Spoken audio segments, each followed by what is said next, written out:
Hello, Ralph. Hello, Ozzy. How you doing, sir? I'm good. Hello, Pat. Hello there. Hey, Pat. Hello.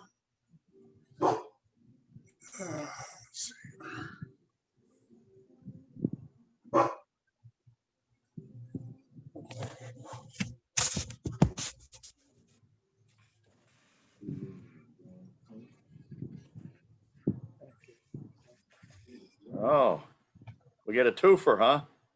Yeah, I'm gonna rename it because that's gonna be my overhead camera. Okay. So I can I'll put we'll put Ozzy 2 just to make it simpler. Sure. Do whatever you want. Yeah, I got a quite the setup.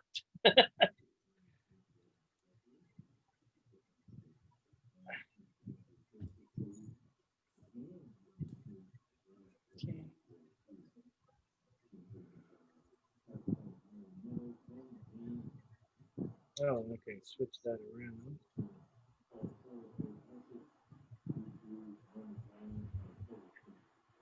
There we go. So.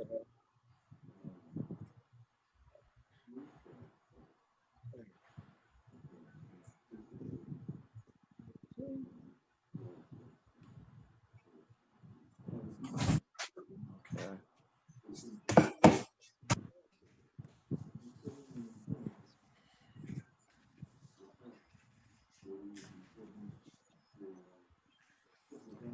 So I'm wondering, with two cameras, so what are you running? Your laptop and And my phone. okay. Yeah. I was testing it today. I've done it a few times. What I can do is, if you pass me host abilities or co-host abilities, I'll be able to spotlight which camera I want everybody to see, and I'll also be able to share some pictures that I have, some slides. Okay. Yeah, that's what I was wondering about Spotlight. Yeah. I don't know if I can do both. Mm. Oh, okay, that's right. The do not disturb thing. Okay, hold on a second. Tell your assistant she doesn't have to hide. Yeah. Evening. Good evening. Hello. Hello. I don't think they've ever seen it. No, because every time you have a meeting, I'm busy with cookies. Which is do not disturb on here. On your phone, I'm not 100% sure you have that. Okay. Oh my gosh, I forgot to turn on my oven. We'll be baking tonight, apparently, on the show. And that's what you're computer. That's why I put a piece of wood. Oh. Okay, so. Hello, Daniel. Hi, Ralph. How are you tonight? There it is. I found it. Good. Oh, you didn't get any phone calls or anything about it. Okay. How you doing, Ozzy? Hey, buddy, how you doing? Doing all right. All right, so. You might want to check your Ozzy. Check your output volume. My output volume, let me check on the mic.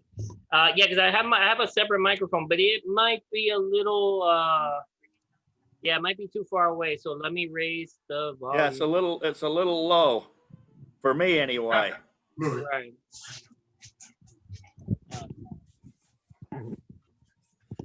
What we can do here is, does that sound any better?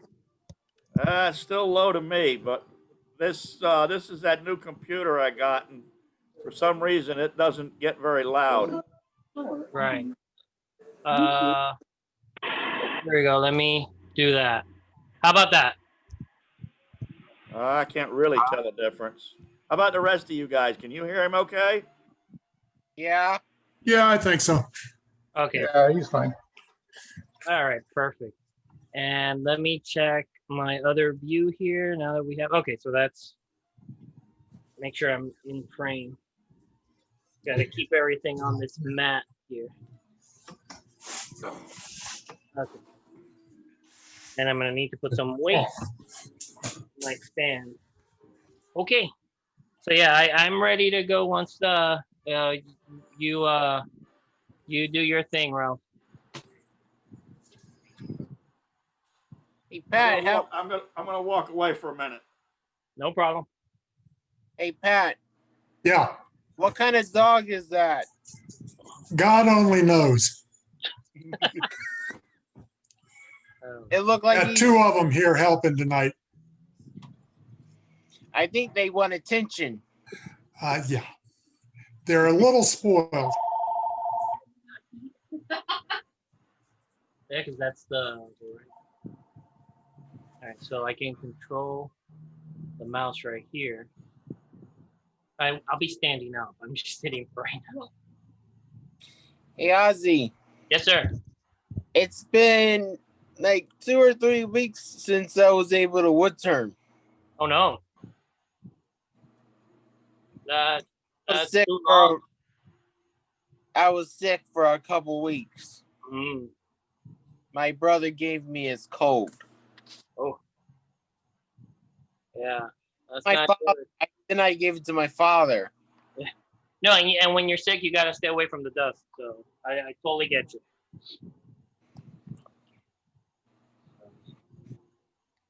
I wish there wasn't that. Is that Ralph's workshop?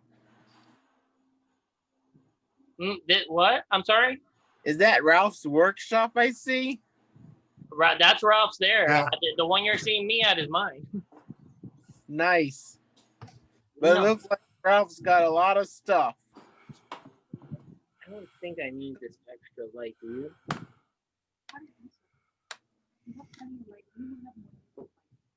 Yeah, maybe. Yeah, no, this light is just extra for no reason.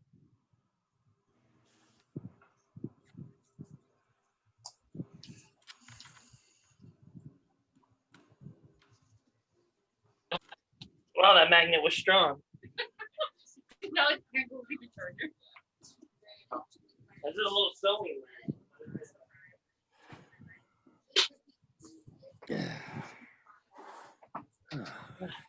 Okay, that's good. So this keeps audio off. Nora, it's amazing how the mail-in ballots are so one-sided for Vice President Biden. Well, again, that's not amazing. President Trump told his voters not to vote by mail. He said that vote by mail was illegitimate, to the great frustration of a number of Whose Republicans TV is who know that? that is typically a strength for their party. So it is not a big surprise that Vice President Biden has the edge in vote by mail. At the same time, he was denigrating what he called a Bob. corrupt system that has led to his narrowing Hi, Bob. path to a Bob, victory. you got your He mic did talk open? about the wins that he has had, noting, of course, that they Thanks, Mike. Bob.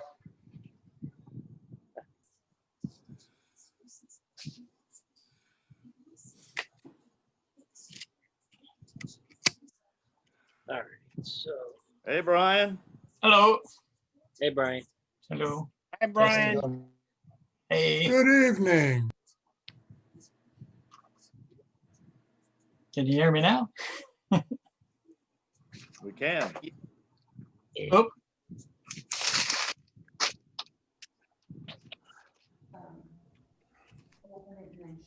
Hello, Ron. Well, hello there. Hi, Ron. Howdy. How are we? Well, that depends. Too wet outside. So we won't get into that. It's not wet out. Not here. It's been raining here all day. yeah. It's been raining here off and on. Yeah, Wait till the hurricane gets here. right? No hurricanes allowed. Yeah. Yeah. Last one of the season. Yeah, maybe. Yeah, maybe. Well, 2020 is not over yet. The hurricane season is over November 1st. I thought they extended it. Yeah. Oh. Could be. That's like the ozone season. Most parts of the world of the United States have an ozone season primarily in the summer. Ours is year long. Well, hurricane season is really the same thing because we had one come through in March. Luckily, they're a rarity, but with the way this year's gone, who knows? Yeah. Yeah, I'm feeling we had storms come in later than November. Oh yeah, Yeah, You they have have, noticed- they have popped up. Hello, Paul. Sorry to hear you. Hello. Hey, how you doing? Can you hear me? Yeah. Yes, sir. Hi, Paul. Howdy.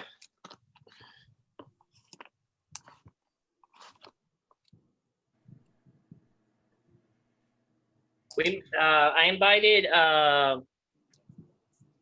think his name is Scott Talbot. He's from the Broward, I think, wood turners, or he might be part of the guild too. But he's up in Palm Beach or something. But I invited him to join the meeting. He was gonna try to make it, I think.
Hey, Ralph.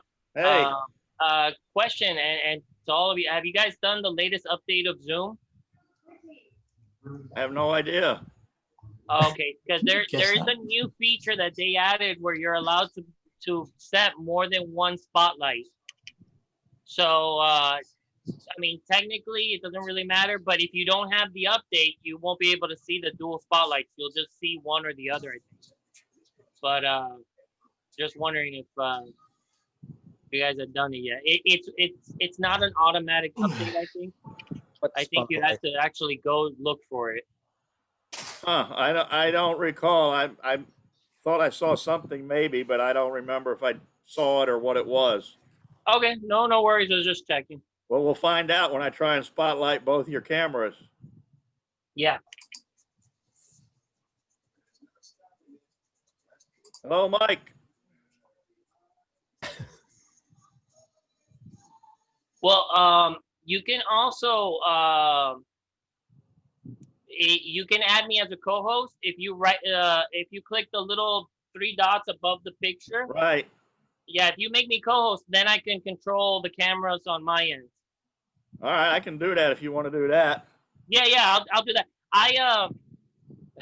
Since this whole thing started, I guess we call it a church, but we're doing our like meetings to discuss, spiritual things together over Zoom, and I'm one of the ones that coordinates the hosting. So I've learned a lot of the little features. Okay. Yeah, so that's why I know a little bit about it.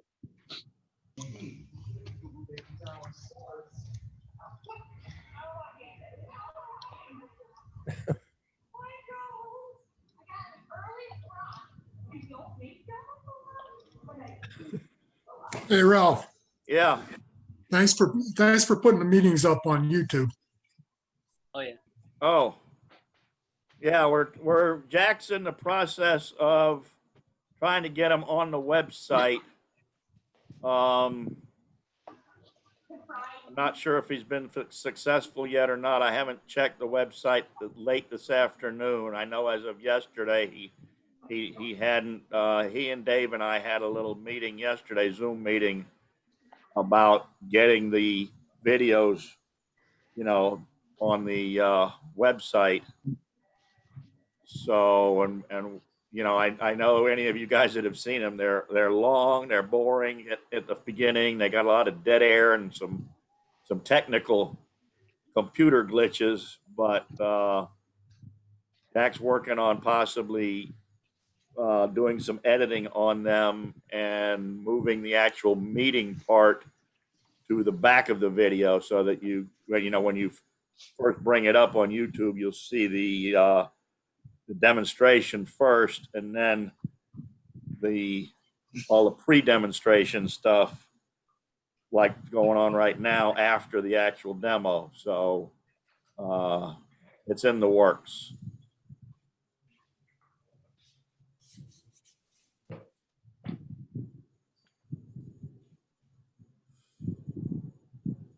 So Ozzy, Yes, sir. I've got you up here. When I click on that,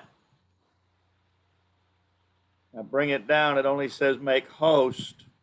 I don't see a co-host. Oh, okay. That may be the account then, because I mean we use one that's like huge because we have more than 100 people. Right. So maybe it's the account that Zoom only allows you one host and no co-host. I mean, it's up to you. If you want to pass me host and then I'll pass it back at the end, that's not a big deal. Yeah, however you want to do it. Yeah, that'll work. That way you can when you're ready to start, I'll just make you the host. Perfect. And I'll look in when we get done. I'll look into the account. I think what we signed up for, paid for, was up to 100 people. Yeah. Then that one should allow you to make up to 3 or 4 co-hosts. Okay. Because sometimes when we do, like I said, our church meetings, we have like three co-hosts because we put, you know, videos, music, you know. It's hard to say. We do it in Spanish. So I'm trying to think of the words in English. When you sing songs at church, what is that called? The hymns. Yeah, like that. Yeah. Yeah. So we do that. So we play the video through the computers, and everybody sees it. Okay. Yeah. Hey, David.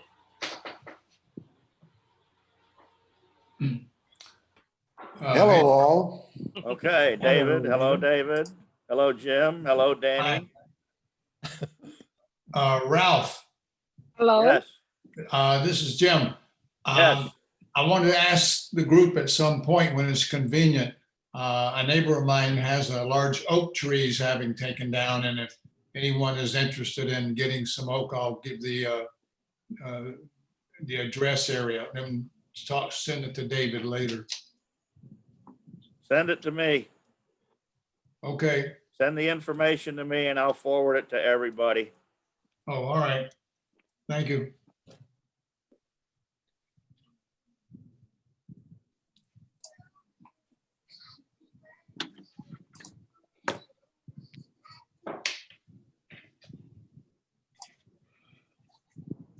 Hey, Ron. Yep. I saw an article that I want to send you about Christmas tree turnings. Oh, yeah? Yeah, I'm going to probably just try to text it to you or email it to you. Okay. All right. All right. And by the way, I talked to Jerry Parlato, and Jerry said hello to everybody. How's he doing? He's doing fine. He's raising chickens. He sounds like Bill Lassard now, raising chickens, growing all this food and stuff like that, and eating roadkill, but that's another story. Okay. And doing good. The only thing negative, he said he's not getting the newsletter anymore on the computer. So somewhere along the line, I'll talk to Dave, see if we can get him back instated. Well, he's not on the email list. He should be. He's a lifetime member. And who is this? Who's a lifetime member, Dave? Jerry Parlato. All right, let me check.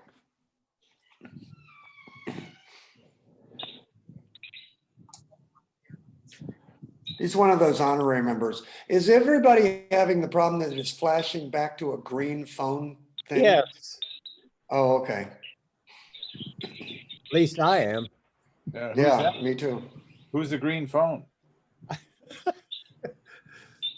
The green phone. It's the Green Lantern. Well, if the Green Lantern doesn't answer, Ralph, I don't know if, you having any guests coming in? I got a guest Hello. possibly coming in, I heard somebody say hello. but that's not the phone number that I'm seeing on the screen. Well, This is Zima, and I just didn't know how to get in. I did it last time, but oh, this time Jan, yes, I'm here. so you finally got away from the polls, huh? Yeah, well, yes, indeed. Okay. But I'm not seeing you guys. I'm just all I can do is hear you. Look at your Connected with the videos. phone number. Yeah, you need to connect with the link or with the code in Zoom. It looks like you connected through one of the phone numbers that you could call in and just listen. Ah. So how do I start over or what? Well, Jan, did you get the email from Ralph today? I did, yes. Why don't you just get out and go back into that email, copy the link and just paste it into your browser. Okay, I will try that. And that See you later. That should get you right in. See you later. Okay. Unless Ralph, used one of his aliases phone numbers. Nope. Okay. Just check. It was Everybody on the list got the email. I know, Ralph. That was a joke. I did invite one lady who I talked to the other day who wants some lessons. And so I invited her, and I sent the email out to Tristan out there in Oregon. Oh, wow. There's a 4 hour time difference. So, he might be in the middle of his afternoon work day. So he may not be able How's to he join us. doing? The last time I talked to him or heard from him, he's okay. Their little boy must be, what, 11 or 12, 13? I'm not sure if he's that old, but he's getting up there. He's not a little baby anymore like he was. Yeah, that's for sure. Oh, yeah. Mr. Friendlick, I looked at our newsletter real quick and I don't see Jerry on there. Somehow he was dropped off, and the only reason people are dropped off, he's still alive, is they say they don't want emails anymore. So that's the only reason they would be removed. So I'll send it to you tomorrow because he said he enjoys reading them. yeah, okay. I don't see him on the roster. Oh, okay. I'll send it to you tomorrow if that's okay. Sounds like a winner. Yeah, I think the last roster he was on was 2013. Yeah, that's Really? I thought he hasn't been on there for a while. Huh. Thank you, Brian, the historian. I also looked it up on my. Yep, there you go. See, the documents, it's good to have documentation. It's good to have Brian. He's got a memory. yeah. And No, I have documentation. there you go. Documentation. It's also good to have the roster up to date. That helps too. Oh, come on. All right, there we go. Uh-oh, he's back again with the phone. Yeah. Jan? Yeah, that looks like Jan. Yep. I was trying to get it on my my laptop, but Are you doing last time zoom.us? apparently not. Okay, you have to, on your little subject thing, you go to your browser or whatever you use, Google, and put in zoom.us and click that. And then it'll bring up the page and say, join a meeting, and you hit that part. And then type in all of Ralph's numbers. Okay, guess I'm kind of dumb. No, you're not dumb. You're not dumb. Who said that? None of us do this computer stuff right. No. Go ask a 5-year-old and they'll get you in real quick. There was there's a line here on the thing. It says, join Zoom meeting. I guess that's, I'm gonna try and get that. Then it clicks on and it says something about join with video. Make sure you hit the join with video. All right, let me see what I can do here. I don't think I'm clicking on it, but I don't know if this is the first time I'm trying it with the laptop. No, we've seen you on before, Jan. You've been on before. I know, that's what's That's annoying. puzzling. It stayed on. I got two choices. I got Chicago and I got New York here. Oh, There should be a link also that you could click and it'll take you right to Zoom. It'll look like a web address. I see Pete's on for the first time. Maybe he had something to do with this. You know how those retired cops are. Hey, when it comes to computer stuff, I'm an idiot, so I just got lucky this time. Yeah. Kind of like that blind squirrel. Yep. Broken clock is right twice a day, right? Yeah. There you go. Okay, that should get rid of the glare. All right, so that didn't help it. That looks much better.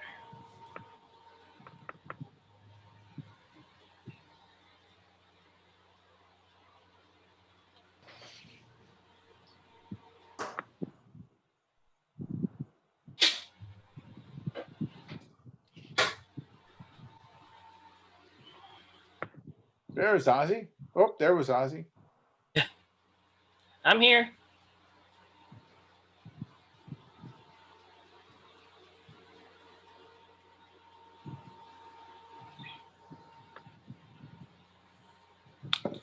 Oh, there we go. He's connected now. We can see him.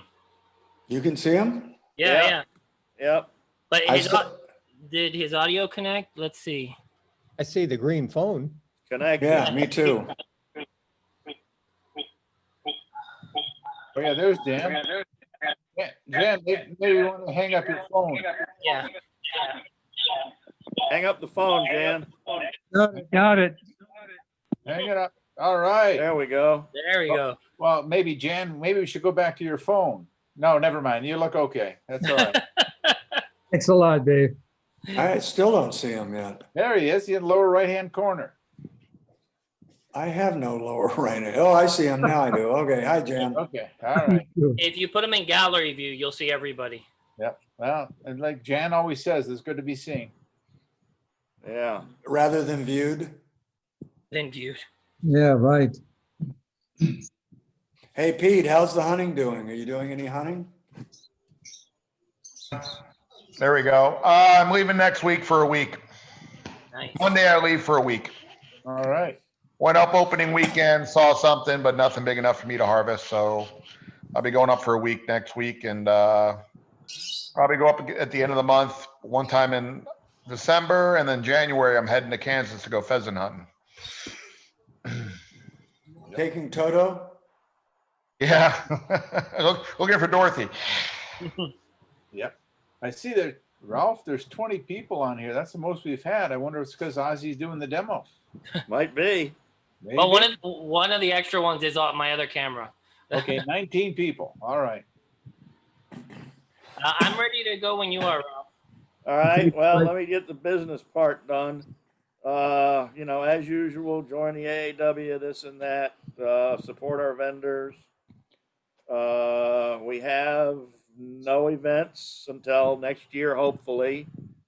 I actually went to check on the Fruit and Spice website today, and for some reason it would not show up. I'm not sure what's going on with that. I could not get the actual website for the Fruit and Spice Park. It said, forget what the hell it said, not available or something. So I don't know if their website's down, if the county cut their funding. Hard to say. So, but as of now, the only thing we've got coming up is next March at the Daring Seafood Festival. I've been in contact with Robert Morgan with Scott Neufeld, the assistant principal who's been our contact there. And of course, I don't know if everybody knows, but he is retiring next week. Oh, wow. So he has put me in contact with the person that is taking his place and the person higher up in the department that's in charge of guests, so to speak, or outside groups that have meetings at schools. So there's been email back and forth between me and Dave Piper and them. And, it's obviously with this Rona thing, everything's pending and minute by minute. The school board is under a lot of, stress. So Scott suggested that we contact them possibly at the beginning of the year when they get back from winter break to see what's going on. So we are staying on top of it because we don't want to lose our spot at the school. But obviously, outside groups are going to be the last ones to be allowed onto school property and then back into the schools. So that's what's going on with that. Another thing,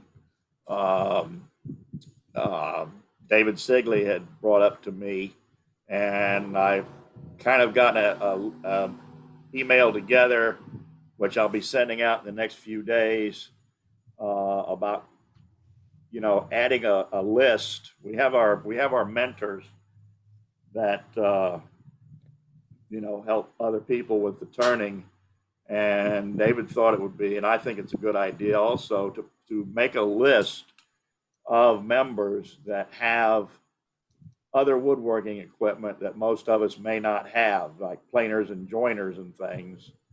If they would be willing to help other members, if they had a project that required the use of such equipment, if they could possibly, come over to their shop and, get some help, with that project, with the use of, that equipment that most of us don't have. So that'll be coming out in the next couple of days, and anybody that, wishes to put their name on that list and list, what type of equipment they have, I think that would be a good, helpful thing to the rest of the members. So, Dave, you got any input on anything? Just as like Ralph said, he has been keeping in touch with Scott, but it's pretty much Scott is retiring, so here's the names. Good luck. So Ralph is gonna do what he says. He's doing what he says and contact the names that he gave us December, January, and hopefully they're bring us on board. But right now, the last word we got from Scott was they're not even thinking about the adult education as to when they're going to start up, and that's how we fit in, because the high school is there and they're in school, but the adult education is just another entity of it, and they're not really into that yet. So well, they're what Scott told me was they had very few people coming in. They're trying to hold as many classes online as possible, but of course, air conditioning, welding, and things like that have to be done in person. So those people are being allowed into the school. But, like David said, groups like us will be the last people allowed on the property. Right. Yeah. The only other thing, Ralph, I sent you an email later today. I don't know if you got a chance to see it yet, but the Florida Symposium that's in Florida. I don't know if any of you are familiar with it, but I know Mike Chrysler, you are. The Florida Symposium is in Eustis, Lake Yale.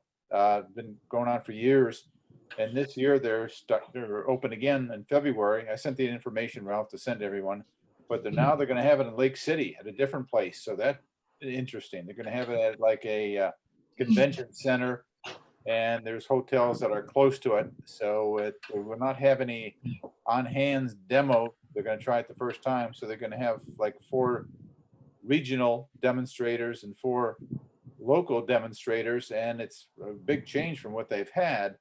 I mean, not that you're there just for the food, but they only provide lunch, and the breakfast and dinner, you go find it wherever else it is off-site. But at least the Florida Symposium is opening up in February.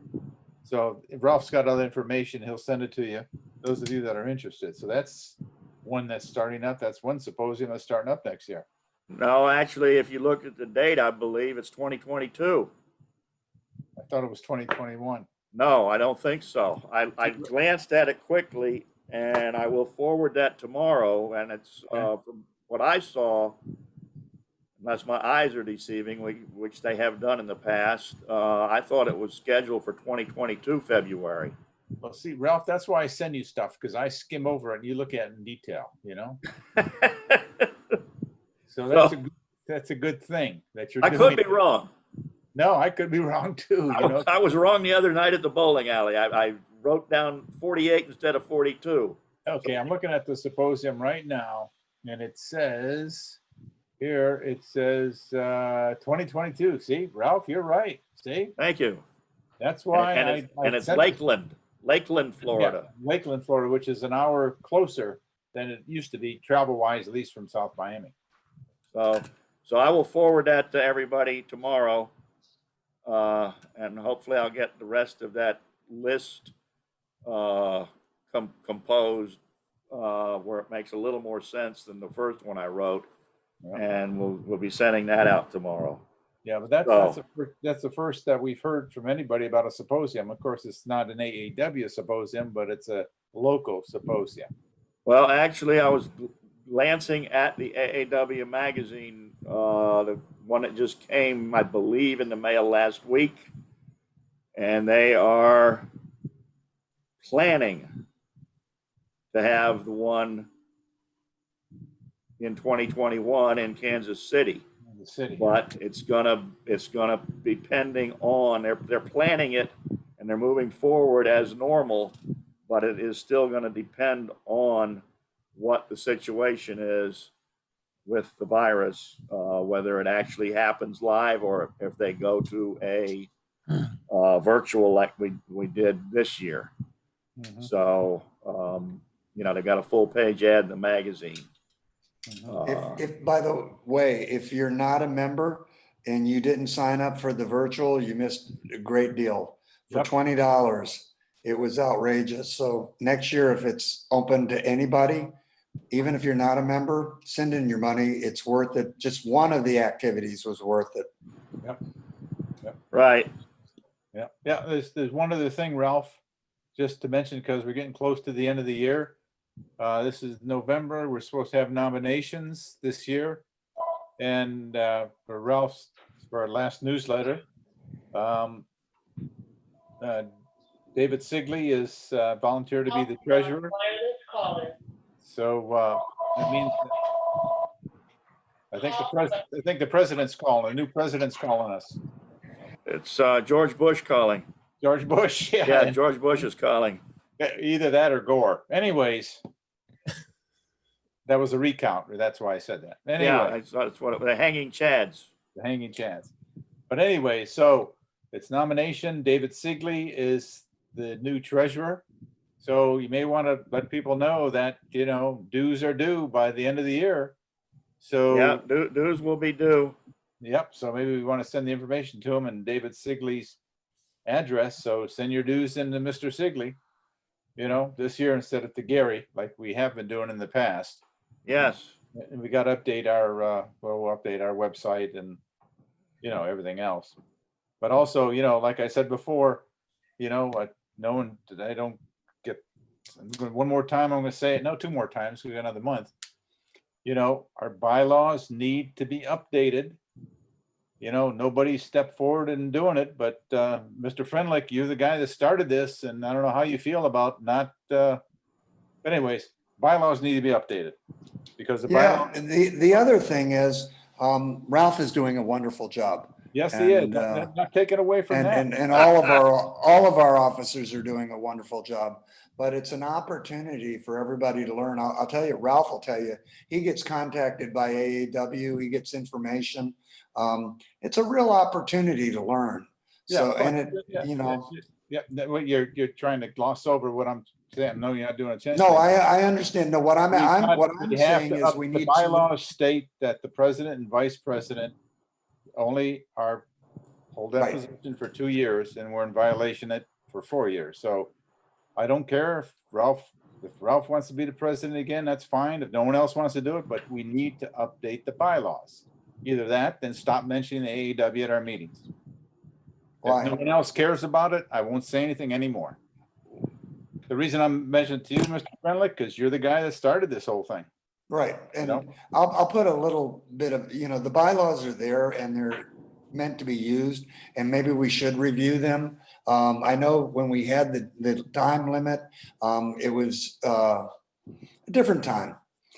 What I'm trying to say is we need people to step up and help out, but we need to observe the bylaws. Maybe we need to re-up them again.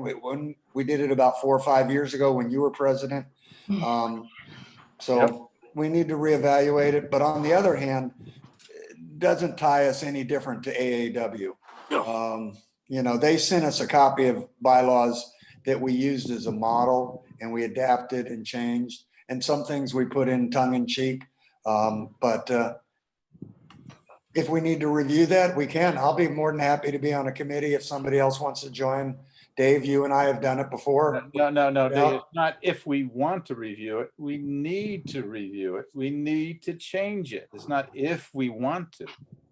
I'm not going to say anymore because, I guess I'm the only one that's really a stickler on this. So how do you get a copy of it?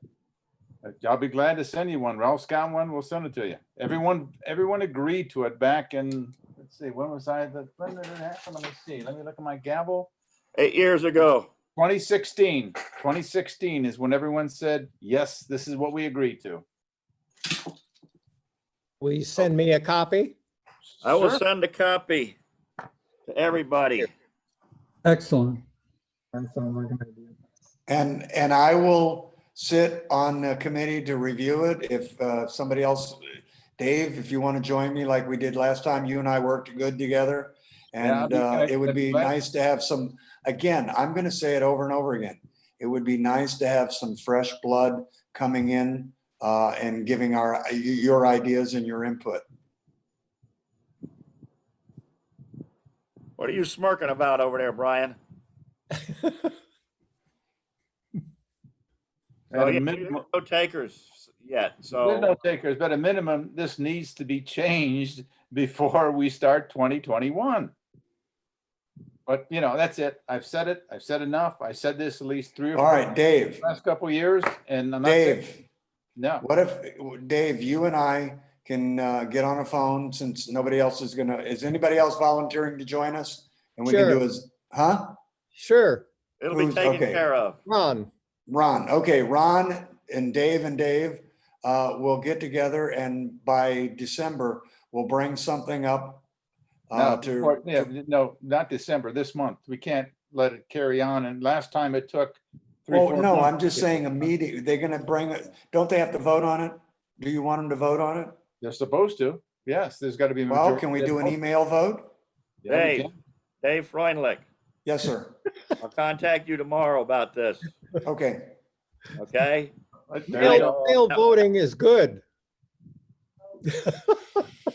Okay. End of discussion on bylaws for this evening. It'll be handled. So, has anybody else got anything they want to say? I guess not. With that, I will turn this over to Ozzy. Okay. So while Ralph passes host, let me give you guys a little bit of background. So I've only been wood turning for about, thank you, Ralph, I got it already, since as long as the pandemic, because I came to the first club meeting my first club meeting was the last club meeting. Ozzy, spotlight yourself. Okay, hold on a second. Let's do that. Thank you. If anybody sees I'm missing something, let me know. So, but resin casting, I've been doing a lot longer. I started casting basically fishing lures out of I forget what it's called, but they weren't hard plastic fishing lures. They were rubber lures, but I made molds and all those things. And I also started casting parts for little model cars and toys. So I had my pressure pot and my resin casting set up way before I even got into wood turning. Once I got into wood turning, I said, oh, wow, I already have the equipment. Let me learn more about this. So I'm going to share with you all what I know that I've been working on with the different types of resin. And I have a little list I keep looking to make sure I don't miss anything. If anybody has a question while we're going, please don't hesitate to stop and ask. If it feels like I glossed over something a little fast, you want more detail, let me know. So I'm going to switch over the spotlight to the camera that's viewing the table. Let me try the... Do you all see two spotlights now, or you just see one? Yeah, we got two. Okay, perfect. Oh, so everybody updated. Perfect. Okay, so this view right Oh, here. I don't see two spotlights. What do you see, David? You, just you only you. see me talking. Okay. So maybe we'll switch out of that because I don't want nobody to miss what we're going over. So let me remove. It's called Ozzi 2. Oh, there. Okay, I see. That now I see the. Yeah, so that is an update that Zoom made. So everybody recognizes PPE. We've learned to love and live with it. With resin, it's really important.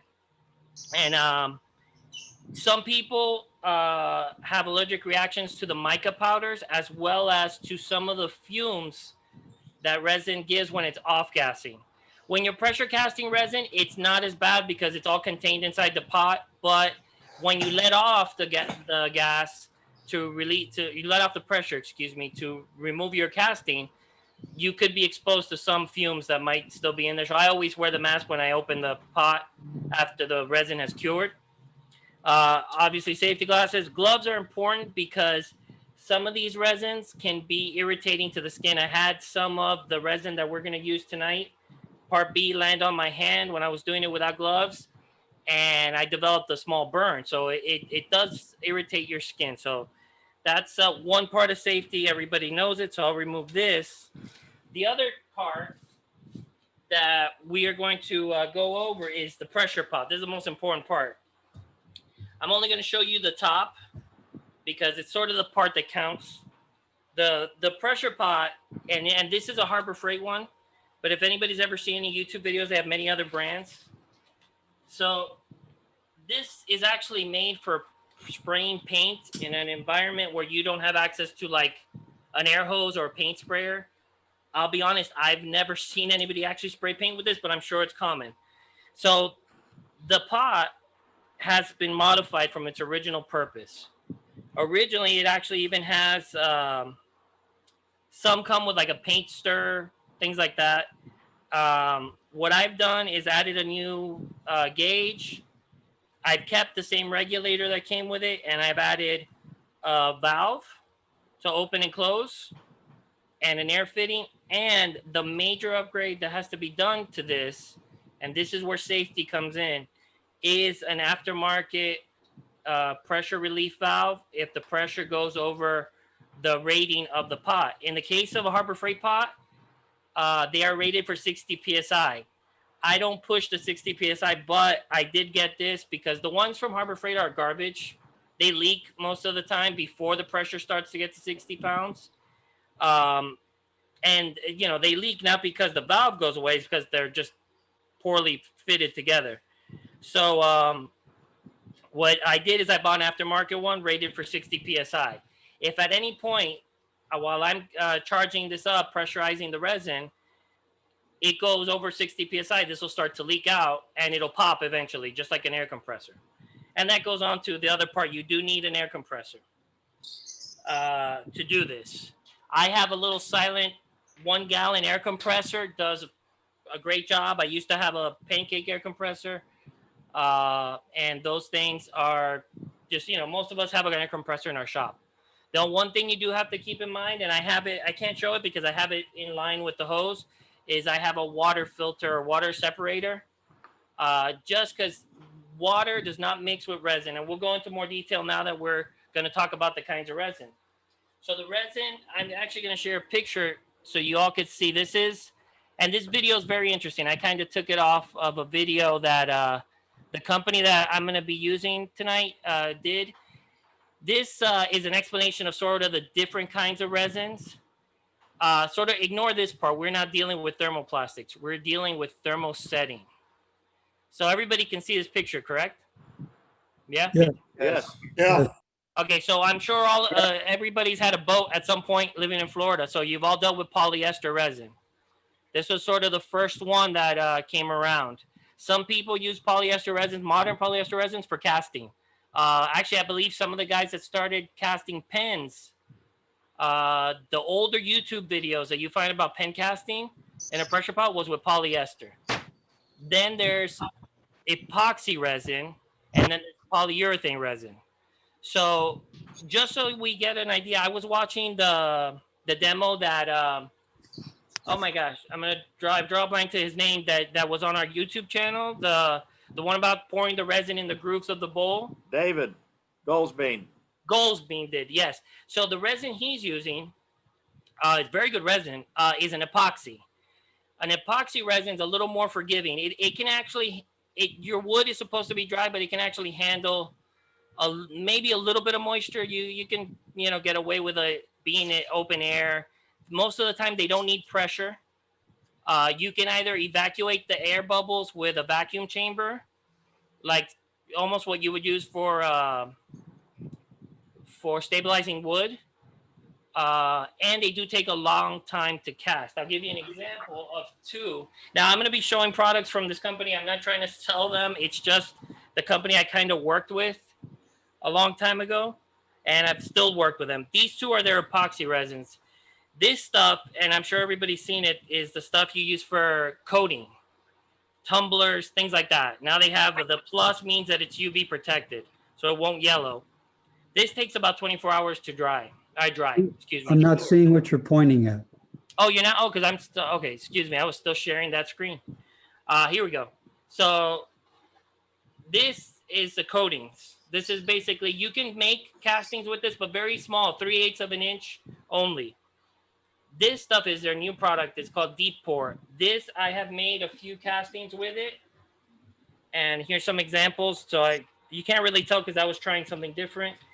This is very slow curing resin, but neither of these products needs a pressure pot. This stuff is so slow curing that it says, what is it? 24 to 72 hours. And then you got to give it 5 days to fully cure.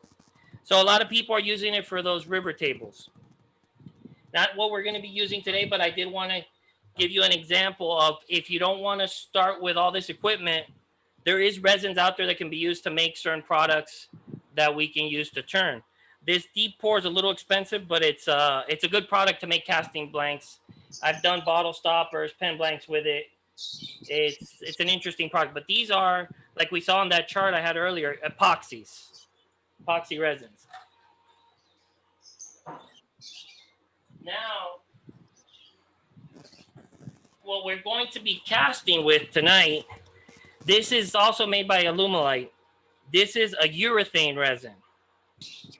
Urethane resin is not as forgiving for moisture. Your wood has to be either stabilized or extremely dry, 0% if you can. And I'll give you an example of what happens if you have a little bit of moisture. See if I can get a good picture of this. These are some flower petals that I was trying to cast to make something funky looking. These had no moisture. They were dry, and I still got some white spots in it from some sort of hidden moisture inside. So, it's not a fail. It still might look interesting, but it's not ideal, So this resin is, in my opinion, one of the better ones. A lot of people use it. You can buy it in smaller amounts than the 2-gallon set. So if you wanted to try it, but this does require a pressure pot. As you can see, it's got 12-minute working time, 4 hours demold time. Here in Florida, where it's super hot, 2 hours is probably done. So, do I have any questions? Anybody, if I'm going too fast? No? No. Okay. So I want to share with you Resin Additives. So everybody sees those hybrid blanks that they show on YouTube, and some people are selling online.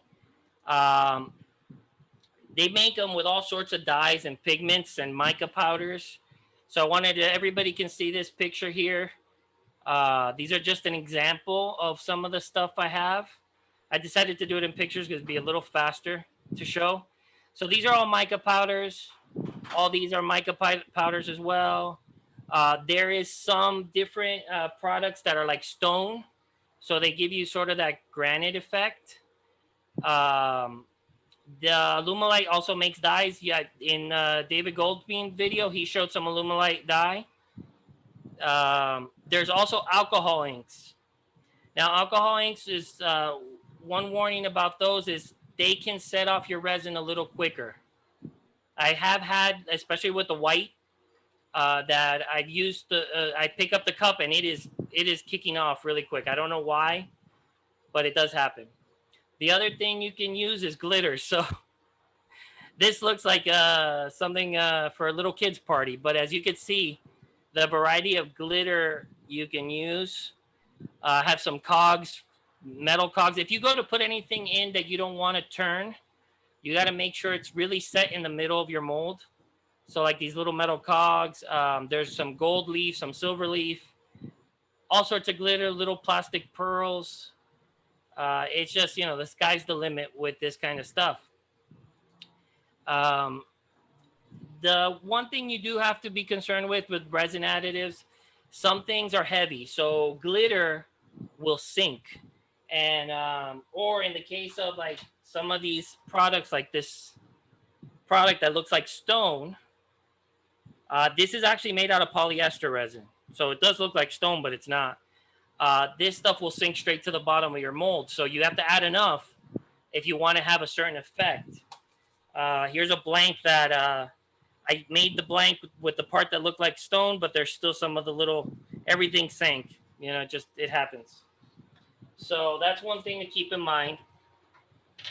And when we were talking about the wood being dry, let me switch back to me 1 second. There you go. Replace poly. So when we're talking about the wood being dry, there's a few ways to go about this, and there's a lot of information online. Actually, the AAW has some great articles on resin casting, or at least turning, because I know I've seen a few. The wood either has to be dry with zero moisture or whatever can be zero moisture here in South Florida, or it has to be stabilized. So I have a little oven here, and this is what we're going to be casting. This is actually part of a burl chunk, but it's not a pretty part, so this part doesn't matter. I actually have this right now in a little oven. That's what the computer's sitting on. And I'm not really heating it up to dry it. I'm heating it up so the resin doesn't pull away from it, and we'll get to that as we go casting. Have a big chunk here as well.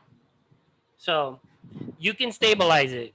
Stabilizing is another class or whatever. Most of you all know how to do that. It requires a little bit of equipment.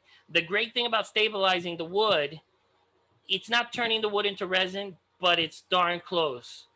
And I like doing it because if I'm making a turning that's a hybrid blank and the wood is stabilized, I can wet sand without fear of the wood expanding or something, funky going on with the wood. We would just wouldn't want that to be a problem. So I stabilize everything. You could use another type of resin, which is everybody knows cactus juice or other brands that they have out there.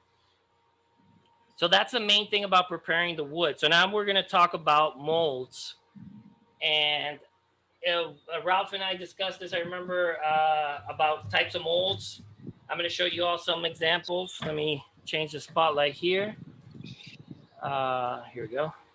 So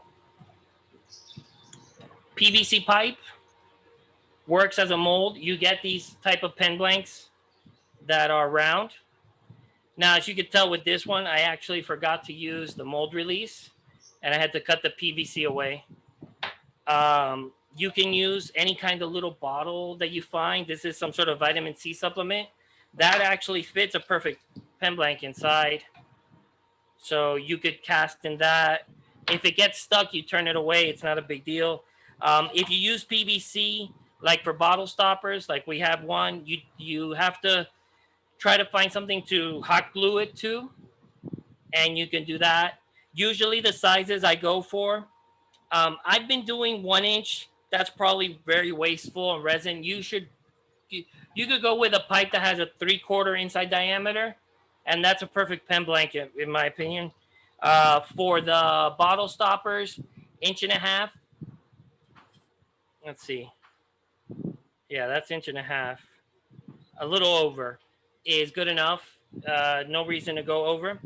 The other type of mold that I use is trying to remember the name. This is not Delrin. It's a type of plastic. Some people call it seaboard, but basically it's a smooth plastic that doesn't have any stickiness to it. It's very slick. It's almost like Teflon. You can pour resin in these type of blanks.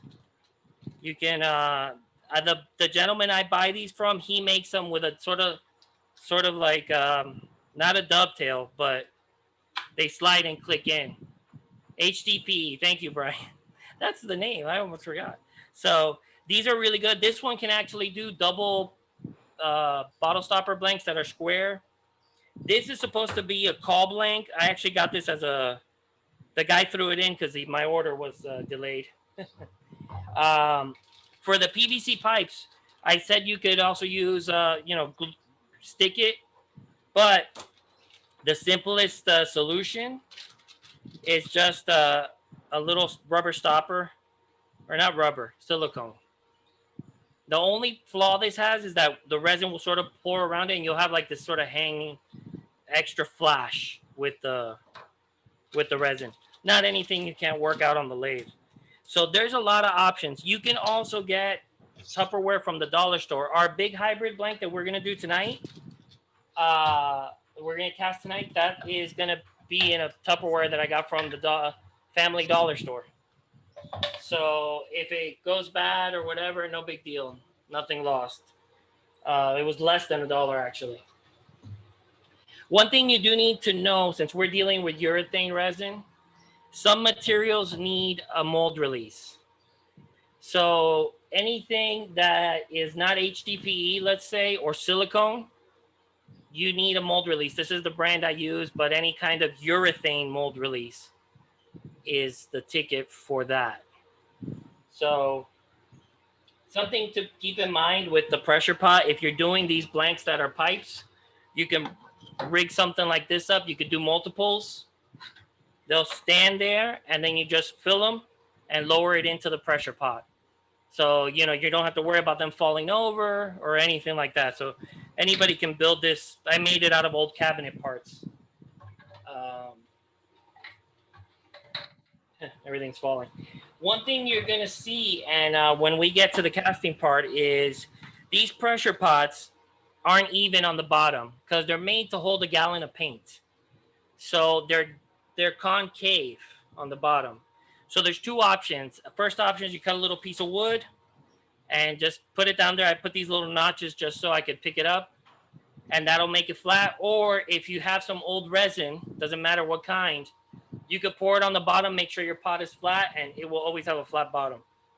When you're filling a mold that you're not familiar with, especially if you have a hybrid blank where you've put wood, there's a few ways to figure out how much resin you need.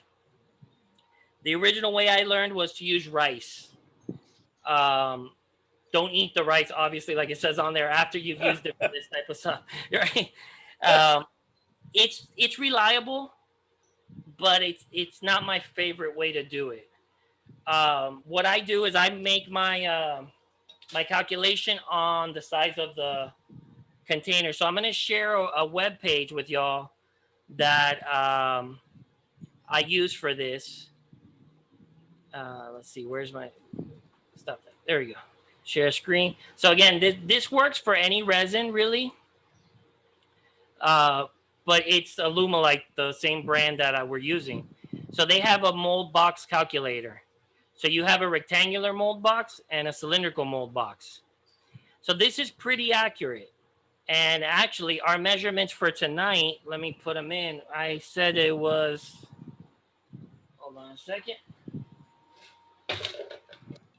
Our container for tonight is going to be 4 inches. So we're going to do that by, if I'm not wrong, 5 inches, 5.5. So 0.5. And our part volume is basically the same exact thing because we want to know the total of resin we need. And when you hit calculate, it'll tell you your volume of your actual cylinder. If you were calculating silicone rubber, it would give you how much you would need. And here it tells us how much casting resin we need, 38.29 ounces. So almost 40 ounces of resin. That's probably going to be one of the biggest ones I've done. But there's a trick to this, especially if you're making a hybrid blank. You saw those pieces of wood I had. There's no way I need this much resin. So that's why we have a few extra molds. We're still going to do this much, but we have a few extra molds. The key thing with this resin is you got to do it by weight. So if you actually count out, you know, let's say it's 40 ounces, 20 ounces, 20 ounces, you might be off. So what we do is we'll go over to Google 1 second and, you know, forget about doing math in our head. And we want to know how many, let's say 38 ounces is. It's 1,077 grams. So then what you do is you get this 1,077 divided in 2, part A and part B. Pretty simple. So that's what we're going to do. So what I'm going to do is I'm going to set up the cast so everybody can see. We have our little scale. And who would like to pick a color? Anybody? Anybody? What's some favorite colors out there? Turquoise. What color? Turquoise. Turquoise. Okay. I like turquoise. Now I have a turquoise similar color. Let's see right here. I have blue green. That's a little turquoise. That's actually a really nice color. So we could do multiple colors. There's also something that I forgot to mention with the calculation. So let's say our container, our mold holds the 40 ounces. What ends up happening, since this is a thick fluid, when you pour different colors, you're going to lose in each cup some resin. It may be 5 grams or a little more. So you have to keep that in mind. So add that. So when you fill your mold, it fills to the top. Or else you end up with I mean, it's not a big deal, but with a mold that's not as full, you have to mix up some extra resin, dump it in, and then you're in a hurry. So that's kind of the thing. Any other colors out there? Anybody interested in adding a color? Feel free. We got a lot of colors. If you want to Purple. Purple? Okay. I do have a purple here. Here we go. Do you have red? I do have red. I have, let's see, interference red. Interference red. And I have a red that's sort of pearlescent that when you pour it in with a darker color, it comes out red. So we can add that one. So that's 3 colors. So we can do that. Pretty simple. All right. So we're going to set that up here. Now, the one thing that helps this type of resin not give you a little more time is if you store it inside your house or a place that's cool. If you have it stored over 70 degrees, what's going to end up happening, it's going to kick off super quick. So you're going to be rushing, especially if you're doing multiple colors. So a good idea is to try to do, or what good idea is to try to keep your resin in a cool place. This time of year, the garage might be cool because the weather's not hot. If not, I keep it inside and I keep it on the floor. because usually the floor is the coldest part of any room. So, you know, I put it in a little storage area that we have. So while I prep the resin, I'm going to be counting some resin here. If anybody has any questions, feel free to ask.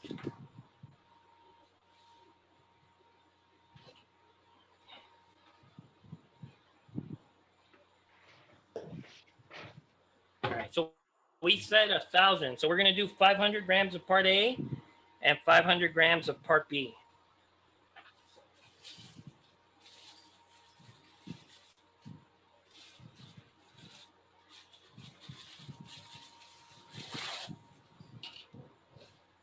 Okay.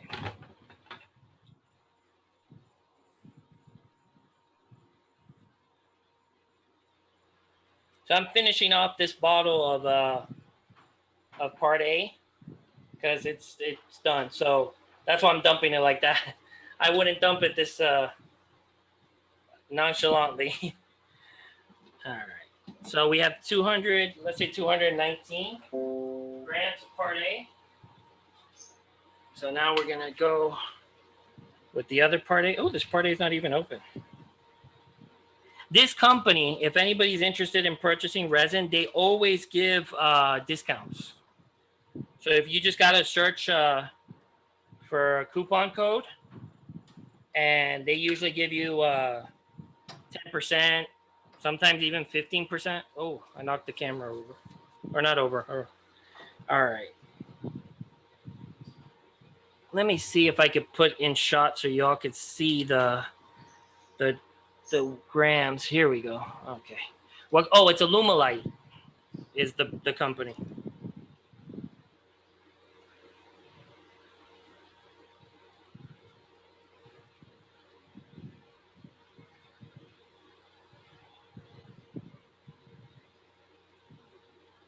Yep.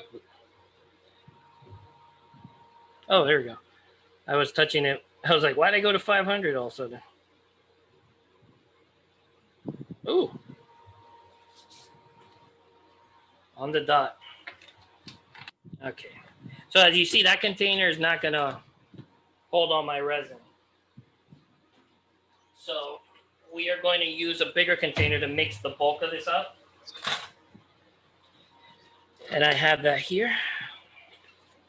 Make sure it's clean. Let me blow it out with the air compressor. Okay, so that's part A.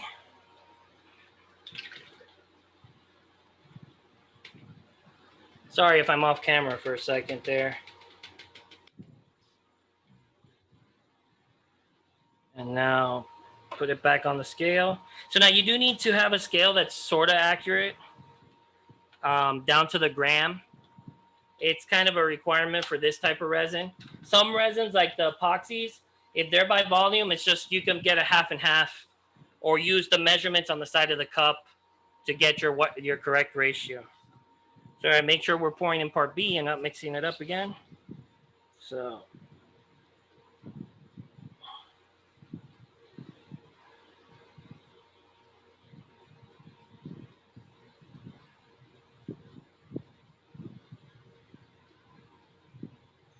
Yep. We went over a few grams. That's actually not a big deal with this resin. A few grams of extra part B actually helps clarity, so we're not going to worry about it. But we do try to be as exact as possible.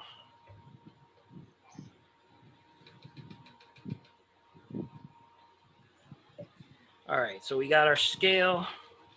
And then this resin, if anybody's ever mixed epoxy or polyester, you'll know it'll sort of cloud up before it's done. You do need to mix it very well to make sure it's ready. It'll go clear, you know. So I mean, we got a big container, so it's not a big deal. Now, just so you know, all my molds have been pre-sprayed with the mold release, so we're good. What I am going to do is this previous container that I had both types of resin in, I'm going to pour a little bit in it, and we're going to keep that, or give that a mix just to make sure we don't waste any resin. Yeah, suddenly I have a bunch of ants showing up. That's great. They must smell the resin. Any questions so far? Anything that I might have missed? No?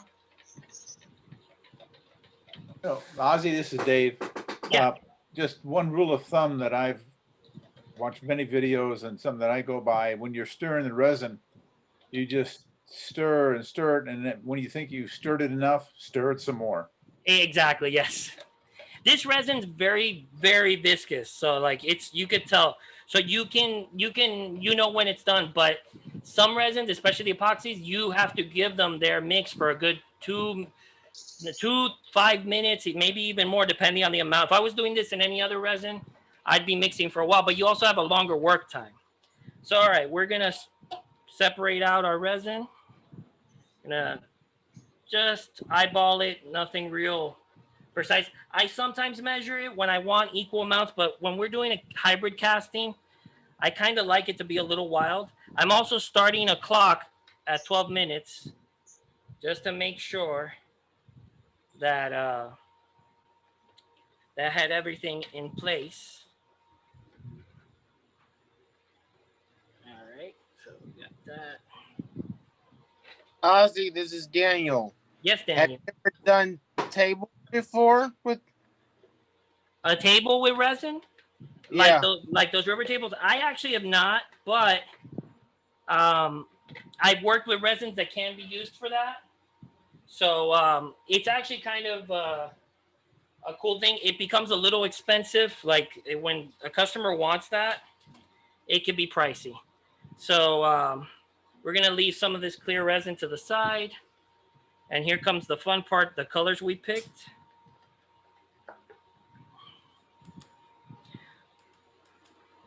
So depending on how translucent you want your casting to be, is how much powder you add. So in my case, we're going to be pretty opaque. We're going to go ahead and really, really add this in there. You saw the iridescent, as soon as it hits the resin, it goes red. Here's another thing that's good to have is these little scoops for your mica powder.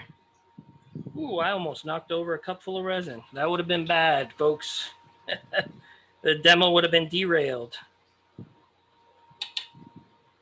I do these on Instagram. Sometimes I'll do a live stream, so to speak, of resin casting.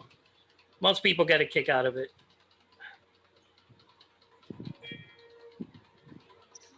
So I do have mixing sticks for each color. And you want to mix it pretty well. Is the mixing stick some kind of plastic, non-stick plastic? Yes, yes. I'm using HDPE, actually. These are like little cutting boards from the dollar store, and I just cut them into strips on the table saw. But yeah, because you can wipe them off and reuse them. So it just really depends what you're doing. We're going to get a little bit crazy, and we're going to add some fluorescent here. Hold on a second to this, because I want a little extra color. Let's see.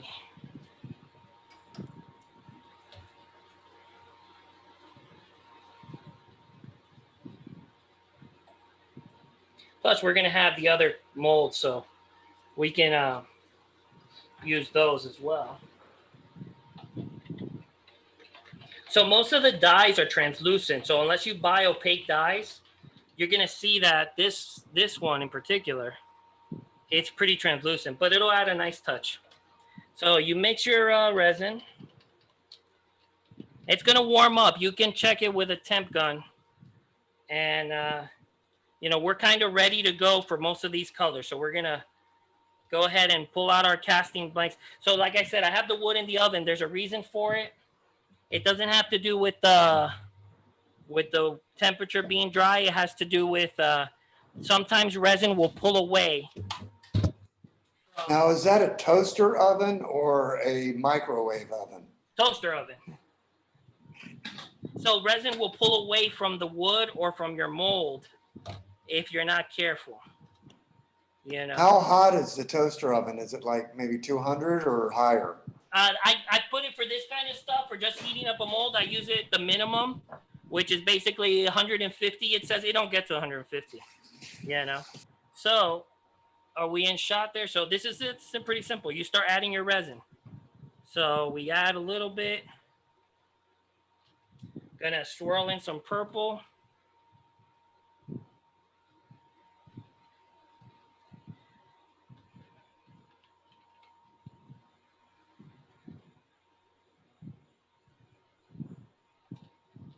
We got some fluorescent. Ooh, don't drop that. Fluorescent pink here we're gonna add.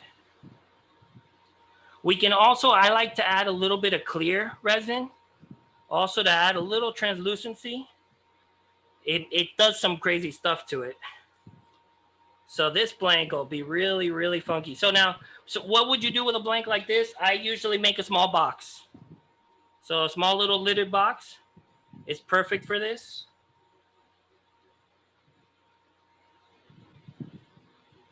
So, all right, we're full there. So we're gonna go ahead and set this in the pot. Now I'm gonna actually put the lid on top of it to sort of hold the piece of wood down, and we're gonna set it in the pot. And I have two more blanks here. I have these little Choya cactus and a little bit of burl, and we could just dump some resin in that. Now this does seem like I'm rushing a little bit. I have not done this much resin in one shot, so we're all trying this out together. Woo. So that's really full. We probably really don't want to do that. Sometimes you can finish it off in the pot, but not a big deal if it spill a little bit. And then here we go. We have another mold that we're just going to add some color to finish off the colors. Now, I will tell you, if you have resin in a cup, don't throw it away or don't leave it out of the pot. What you could do is you can make little, I call them pendant blanks that you could turn. So right now I have quite a bit of resin that's left over. So we're gonna do some pendant blanks that we could put in some smaller cups here. And these are plastic cups. You don't have to do anything with them.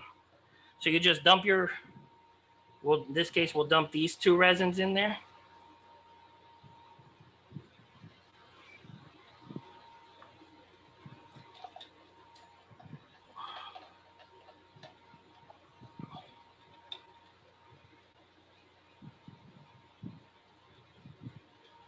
Okay, and just give it a little swirl there. Put that in the pot. There we go. So I do have some resin left. I'm gonna go ahead and pour a mold here that I have. And we're just gonna do something a little crazy here. We're gonna do some, we'll do some Pearl X here.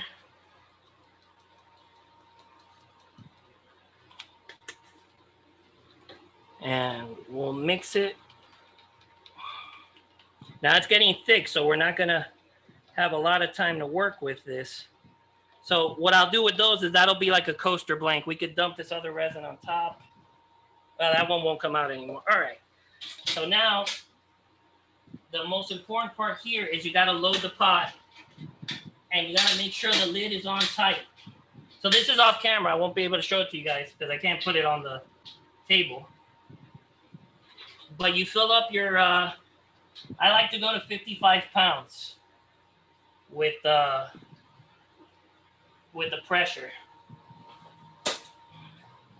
And let me get it. All right, so let me switch cameras 1 second. Now, what do you clean all the cups and the molds with? Or do you just use them once? Okay, so, good question. So the plastic cups, I just toss. But the stir sticks, I do reuse. And initially what I do is just wipe them away. And then the best way to clean up resin is denatured alcohol. So I just use some denatured alcohol, and that'll do the trick right there. So the cups you can toss. I mean, the big cup like this, the one that's this one you can leave, let it get hard, and then you can clean it up later. You know, so it's somewhat messy, somewhat fast, but the results are amazing. Now, one thing that resin, the pressure pot will not do. Hold on, let me see if this compressor will stop. There we go. Okay, so I get it to 55 pounds. I disconnect the air hose and I leave it alone. The pressure pot will not get rid of voids. So if you have a wood blank that's very, an example, like it has beetle holes, that's not gonna fill, it's not gonna force the resin into those holes. You could do it. I've done it. I've done some walnut that was beetle eaten, and you carefully pour it in each hole, and then you can sort of get it to go in it. But you're still going to have some holes. If you have holes in your resin, you can fill it with CA glue. And let me show you. And let's see. You can fill it with CA glue, and let's say like turquoise gems or any kind of little like stone, and that looks nice too. I actually had a litter box I did where there was one kind of a pinhole that I tried to turn away, but it just wasn't going away, and I ended up just filling it with the stone and some CA glue, and it blended in perfectly with the resin. So I know that seemed a little intense. We actually got it in the pot before the 12 minutes. The fact that we were dealing with a big volume kind of made the resin kick off a little faster. You know, if you're doing a small bottle stopper or just a couple of pen blanks, you have time. You have time to play with it. There's enough variety that you can make anything you can imagine. Some of the things I've made, you know, different color pen blanks with different swirls. There's a really neat effect that's what this blank is. This is a bottle stopper blank. So this is actually made with alcohol inks. What you do is you pour your resin clear and you start dripping the alcohol ink inside. And as it sinks, it creates almost like an algae effect. They call it a petri dish effect. Okay. So you can do that. The pendant blanks, what I call pendant blank that I was talking about is basically this. So as you can see, this was resin left at the bottom of one of these solo cups. It even says solo cup there. So what I did is I stuck it in the pot with my mold. And when I go to turn it, I grab the chuck right here on the little rim that it makes. So then I could turn one side of the pendant, cut it off, carpet tape it to a block of wood, and do the backside. So, you know, no resin goes to waste there. Other things you could do with casting resin that's really neat is this is an example of a piece of red dyed maple burl. And I actually did the resin that the mica powder that's the interference red. And the interference red, it's not polished, so that's why it looks kind of dull. Gives you a nice little like aurora effect. It looks like a trigger because the customer wanted a bottle opener that looked like a gun. So this was a bigger block. I casted it out of a 2-inch block of wood, and I added the bottle stopper hardware to one, and I kept this one to finish up. I just haven't done it because when it's not on the lathe, you have to polish it flat, and that takes forever. Nobody likes doing that, at least I don't. So the sky's the limit, really, with what you can do with resin to make hybrid blanks. As some of the additives you can add are pretty wild. So, I mean, some of the colors are like, you know, this bright pink is pretty neat. Let me see. So that's the gist of it. If anybody wants to try this, you're more than welcome to set up some time, and you could come over to my shop. My shop's in my house, and I will gladly walk you through. We could make some custom resin blanks. You could take, once they're cast, you could take them home. So it's not a problem if anybody wants to try it. If you want to try it on your own, like I said, there's epoxies that you can cast blanks with that do not require a pressure pot. How long in the pressure pot? Okay, so this resin has a 4-hour cure time. But like I said, it's so hot here in Florida that within 2 hours, you're set. You could depressurize it. So this is something key about the pressure pot, and I'm glad that you asked that. I forgot to mention earlier. These pressure pots, when you add the hardware, you might be tempted to use pipe Teflon thread tape. Don't use that. You're going to have leaks. So if you're going to be pressurizing for a long time, like some of the resins you could pressurize that are 24 hours, by the time you get to the end of that 24 hours, you'd have lost all your pressure if you have a leak. So this is called an anaerobic thread sealant. This doesn't actually harden, which is kind of funny because that's why, like, I noticed that the stuff that overflowed on the top of the lid still is sticky. It only seals once you lock down the thread of the pipe. So, I mean, I know Ralph was a plumber, so I don't know if you came across this stuff. No, I just use Teflon and pipe dope. Yeah, right. So that's what we've all used. I only learned about this recently because I was having that problem. These pressure pots from Harbor Freight leak. So this is what everybody recommended. It's called Loctite 545. You get it on Amazon. They do sell it also for, those guys that have the big trucks with the train horns to seal those. Yeah, to seal those systems, because I guess they're really high pressure. You need this type of stuff. So this stuff is amazing. You don't have any leaks with it, and you're pretty much all set. Once you have your pot set up, you set your regulator to the PSI that you need. I set it to 60, and then I stop it at 55 before it even gets to, because I don't want the valve to go off. But that's basically it. It's not hard. It just seems like it's very involved. I usually go in with a plan. And even though I had a plan today, as you saw, it can get away from you pretty quick as the resin was starting to thicken into the cup. And that's also a good thing about this resin. Let's say you want to add some sort of heavy glitter. This stuff tends to sink if you leave it in a mold. Sinks straight to the bottom. If you wait till you get to that gel stage where it's a little gooier, you mix in your heavy glitter product in, put it into your mold.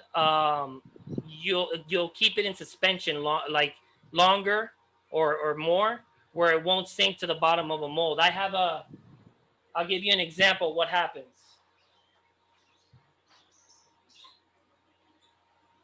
So you guys saw the dishes that I was trying to do. This was the first one I tried to do. And it was with this resin, so I didn't have a lot of time.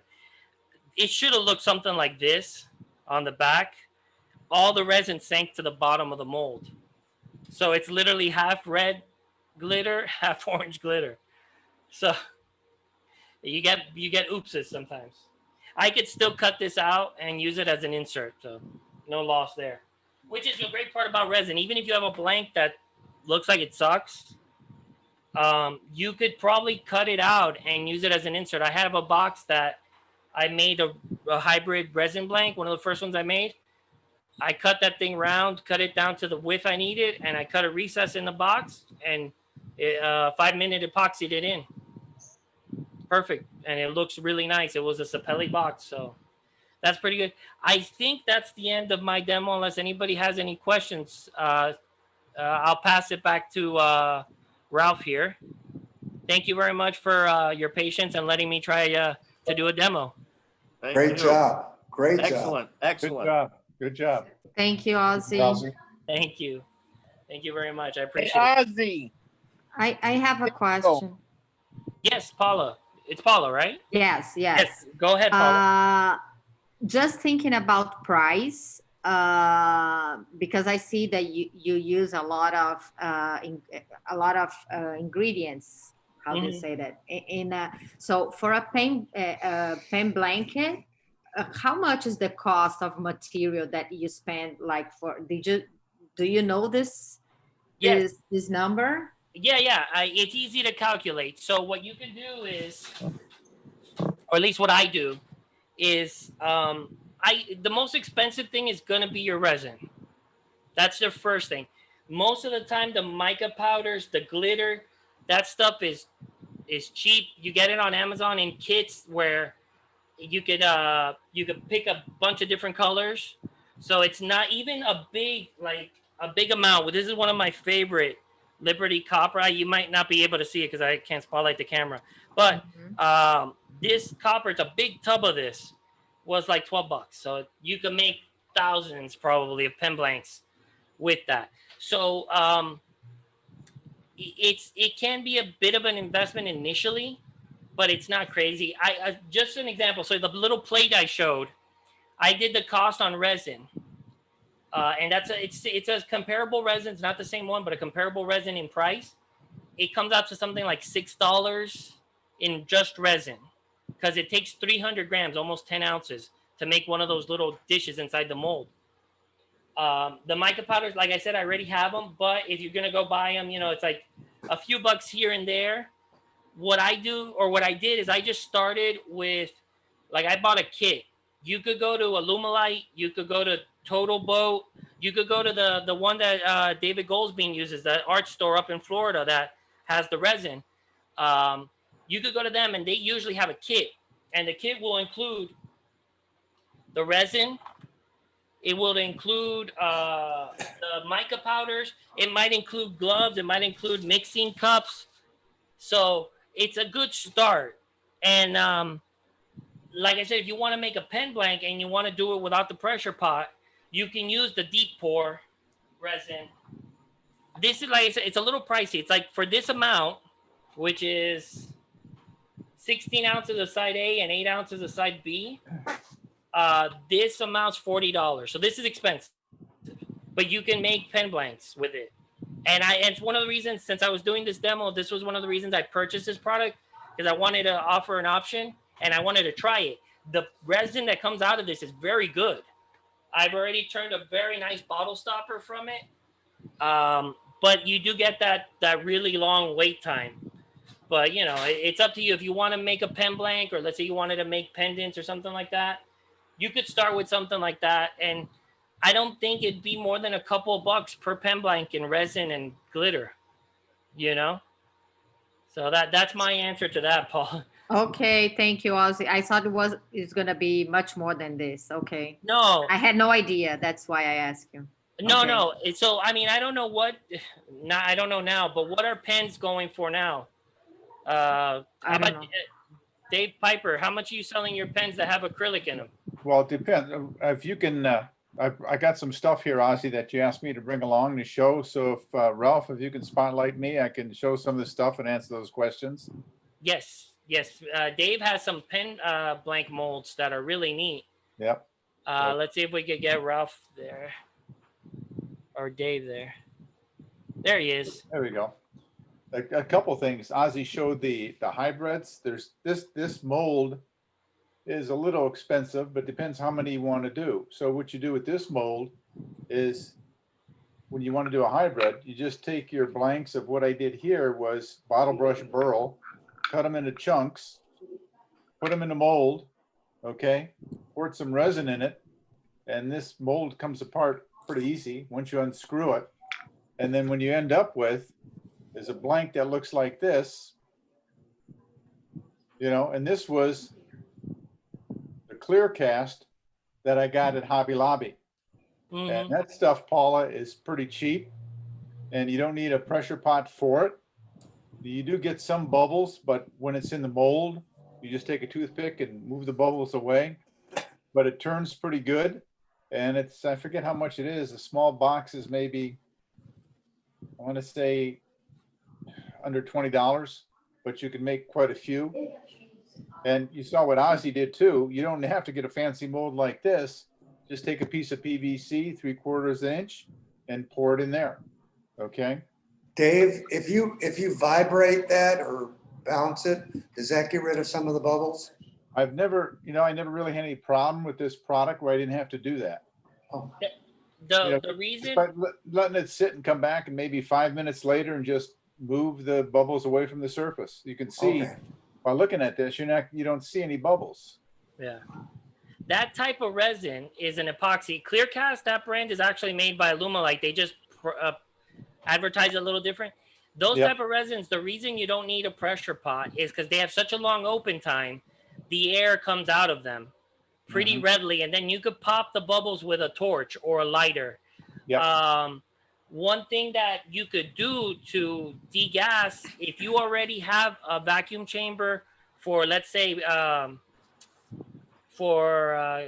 stabilizing wood, you could degas your resin because you have plenty of time. You have 45 minutes. Right. So Dave's got the other molds to show too. Sorry. Right.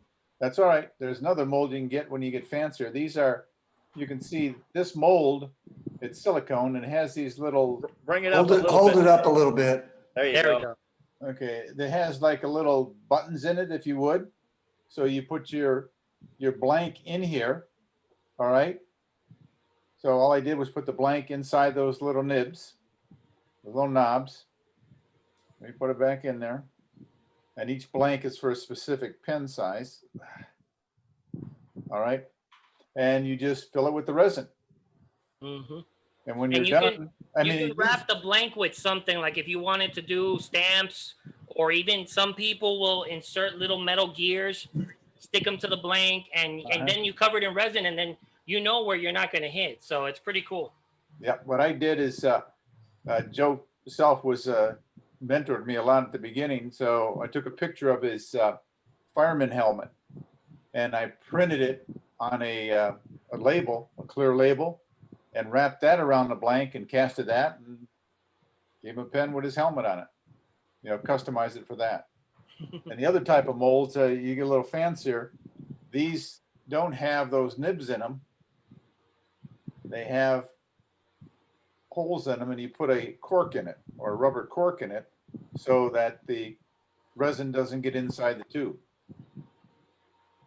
You see, there's the tube, the blank, and there's the cork to plug up the hole so the resin doesn't go in a hole. Mm-hmm. The other thing real quick is when you're making something other than pen blanks, like bottle stoppers or a box, what really, Lee Scott came up with this, Lee Sky, is just take a scrap piece of wood, okay, turn a tenon on it, turn another tenon here, which is the inside of your PVC, and epoxy it to it, or your resin. I found with these, I don't need a mold release. All I do is I've got a Dremel with a cutter blade on it. I just make a cut like across here, another cut across here, of course, deep enough just to touch the resin, another one here, and it just peels right off. Just take a chisel, it comes right, it's unbelievable how easy it comes off. So there's it's a one-time mold then? Oh yeah. Yeah. You can, with the other PVCs that I had, you can pop them out since you put the mold release. One thing about the blanks Dave was showing, you can actually use an epoxy that doesn't require a pressure pot, but also since you're only turning a thin layer around it, you can get away with even that sort of coating epoxy. Right. This one will you could go up to 3/8 with that. So you're not going to go 3/8 over. So if you want to control the amount of resin you use, that type of mold is very nice. Yeah. There's less waste. Yeah, but here, what is nice about these is you don't have to worry about plugging the hole of the blank because there is no tube in there. And when you're done, you just have, a 3/4 by 3/4 or inch by inch blank that you can turn. And what I've done too, Ozzy, is I go to Hobby Lobby and I get these powders and they work real good and they're only $5. Yeah, that mica powder is gorgeous. I have that brand. I think I showed it earlier. The Perlex, the interference colors are sorry, hold it up here where you guys are seeing.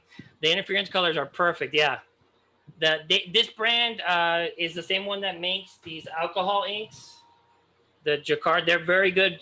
So now the one warning was, I don't know if I mentioned it, don't mix water-based paints or pigments or things like that with resin, because you're going to have a bad reaction. Some people mix acrylic paint with resin, but I haven't tried it, so I can't guarantee the effect that would have. And one thing that I forgot to mention, y'all see the mat that I was using. That's a silicone rubber mat, like from, I think Crofton is from Aldi's. Important, protect your surface wherever you're casting resin, because as you saw, I made a mess. Yep. You will stick a lot of things to the table if you're not careful. Yep. Just one thing I want to show is here's that this is part of that resin block that I casted, the hybrid. And this one's got some green. I don't know how good you can see it, but you can see the hybrid there. Mm-hmm. You know, the burl, the bottle brush burl, and the resin. It's funny when you get done with this, you pour a lot of resin in and you end up more bottle brush than you do resin on a pen. For those that don't know, for turning resin, now the best, the recommended tools are negative rake. You can either have a traditional negative rake tool or one of those carbide negative rake tools.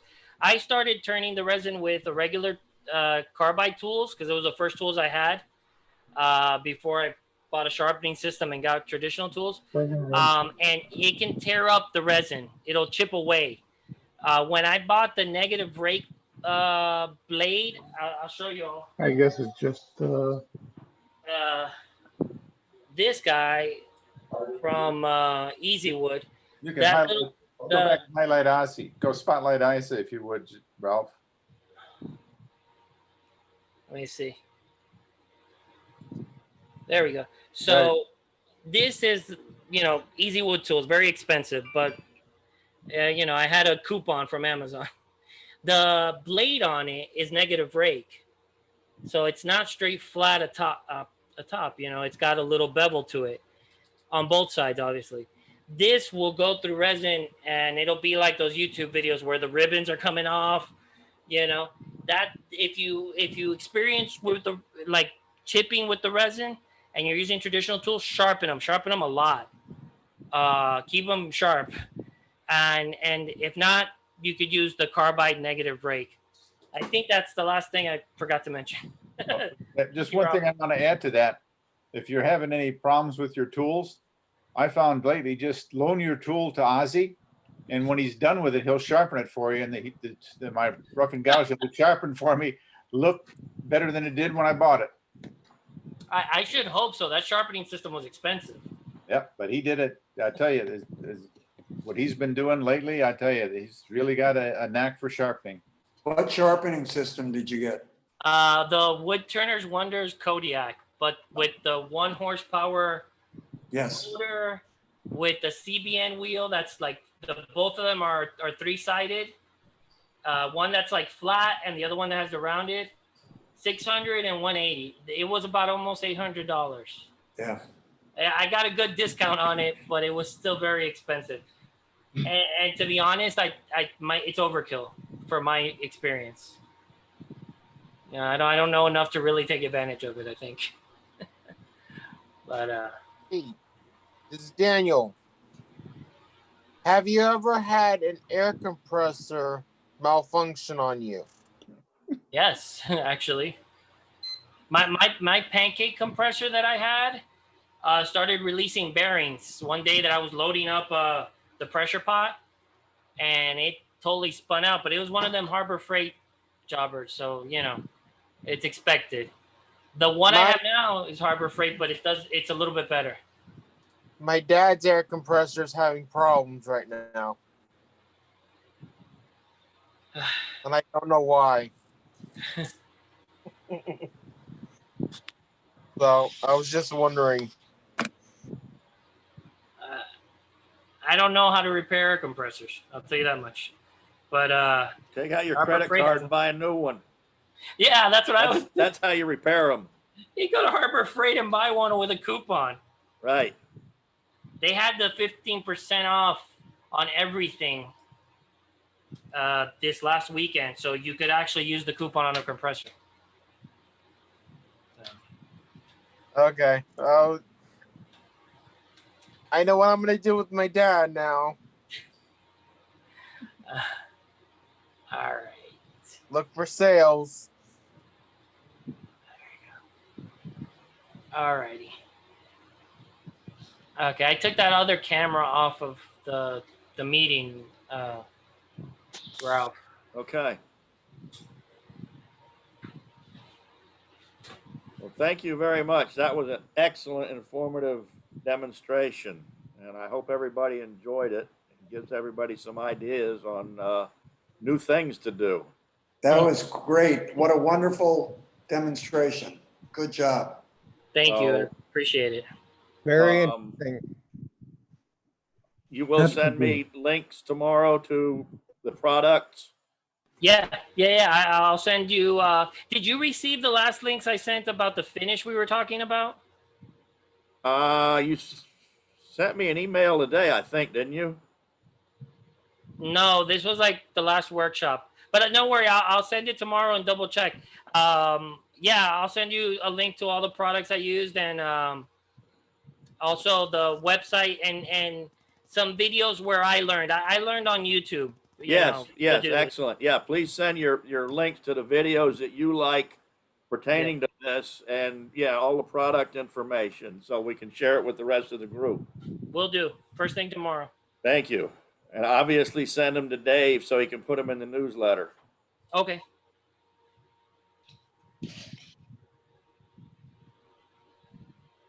So with that being said, has anybody got any more questions for Ozzy? Oh,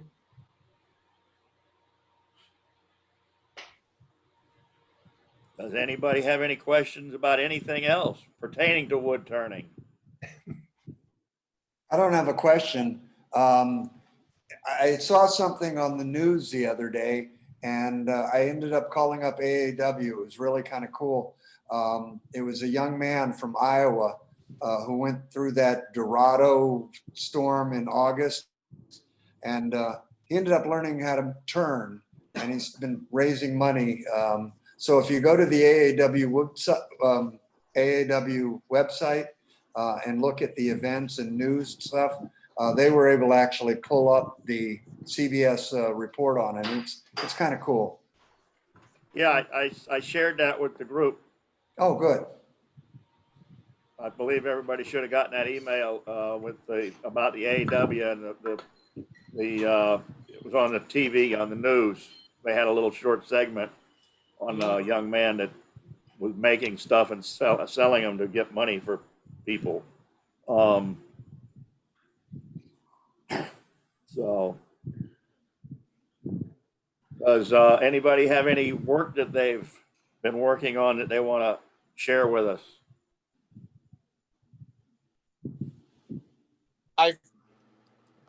Ralph, it's Daniel.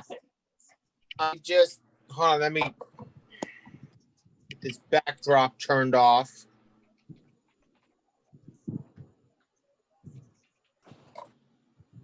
I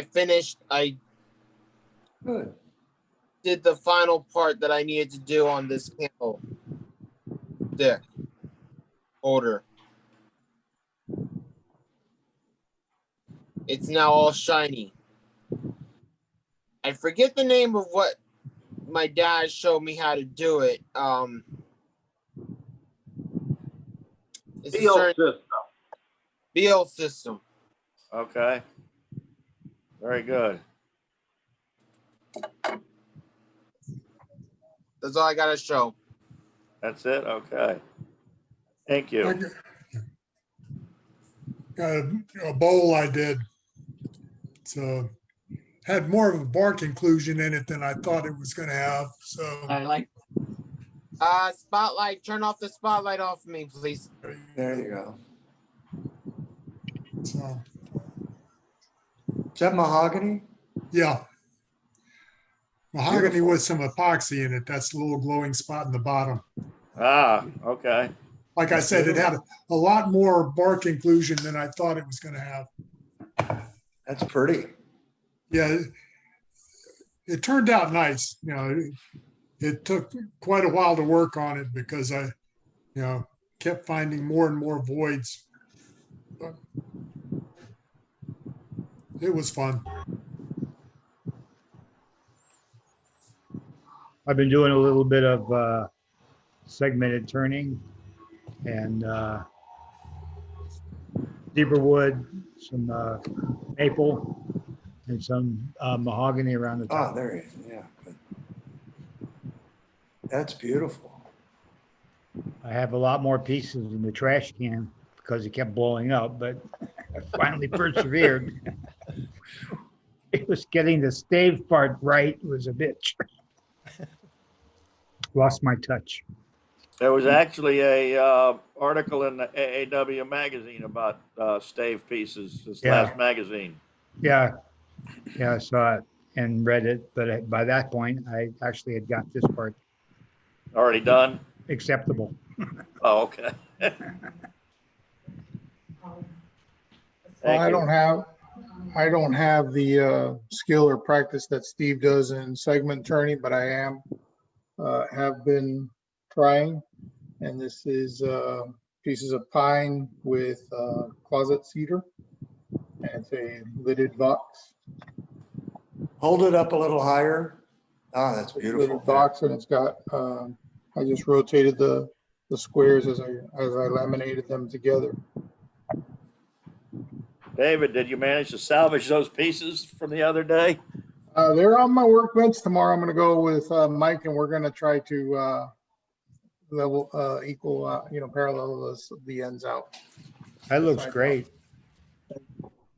I finished it with Minwax paste wax. Minwax what? The paste wax. Paste wax, okay. I've got something, Ralph. I can't see if I'm showing it. Where am I?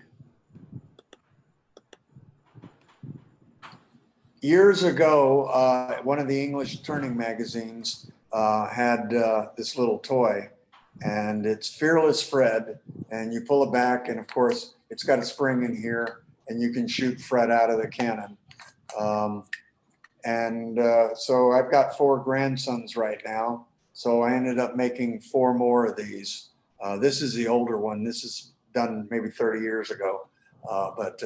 So we've got a whole bunch that I'm getting ready to send out. They're all packed up. So they're fun. And I think we have, on one of the archives, Brian did a number of copying a bunch of material and stuff. So we have archives somewhere on the website, and that's in there if you want to do them.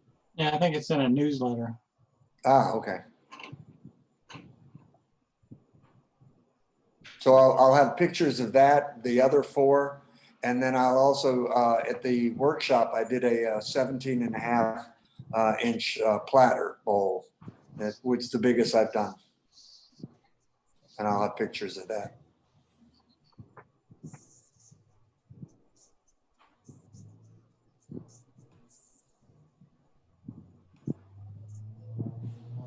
Okay. Anybody else? Yeah. Highlight me. Spotlight. Yeah, so I got a wild tamarin ball or sphere. Turn that with Rust-Oleum lacquer, and got a little wild tamarin ball. Very nice. Beautiful. And another little small ball. Again, wild tamarin. And I get this mahogany box. So let's see the inside. Nice. And yeah, outside. Ah.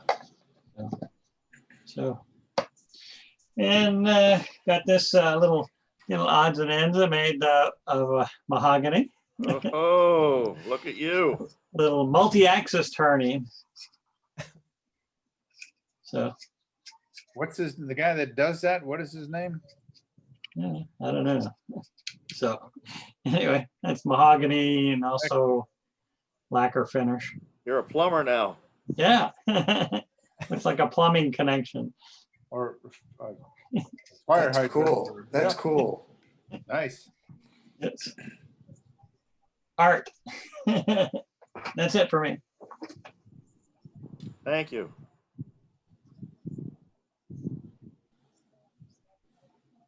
Ralph, Yes. I have something to show. Like if you guys haven't gotten tired of my face yet. No, never. This is the bottle stopper I was telling you. I made this with the resin that's the deep pour.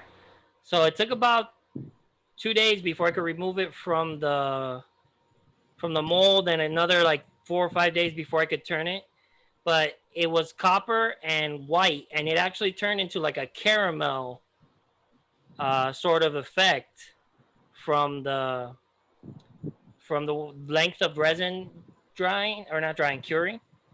But it came out nice, and this resin polished up really, really nice. I did not put any finish on it, just polished it on the buffing system. One thing I did want to mention is I could also, on a future date, if somebody wants a resin turning lesson, or if you want me to do a demo, just doing that, I could do that and show you my process for resin. It's a little tedious, but I can show you how I finish resin products. But that was it. That's the only thing I have finished because I was getting ready for the demo. That would be a great demo. Yeah, Ozzy, I think that would be a good follow-up to this if you would just, continue on with the process. Okay. I will also send you tomorrow, when I send you the email, I'll send you pictures of what the blanks that we cast tonight look like. Okay.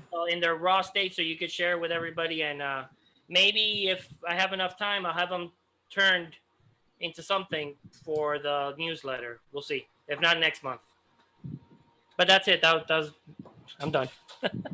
By the way, if you haven't looked at your chat thing, Brian just sent his information so that you can put pictures in the instant gallery. When do you need those, Brian?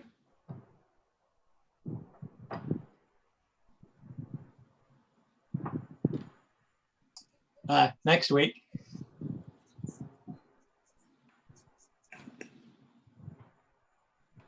So any pictures you have, just email them to me.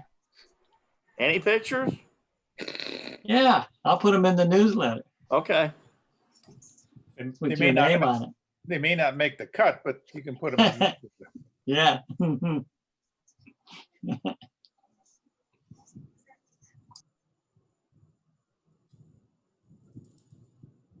So anybody else got anything they want to share? I guess not. I haven't been doing much turning at all in my shop, so I have nothing to show you. So I guess if nobody's got anything else to show us, or if anybody's got any comments or questions about anything turning related, club related, then I guess we'll go ahead and sign off and end the meeting.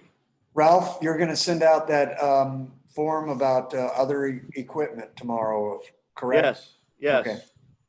Yes.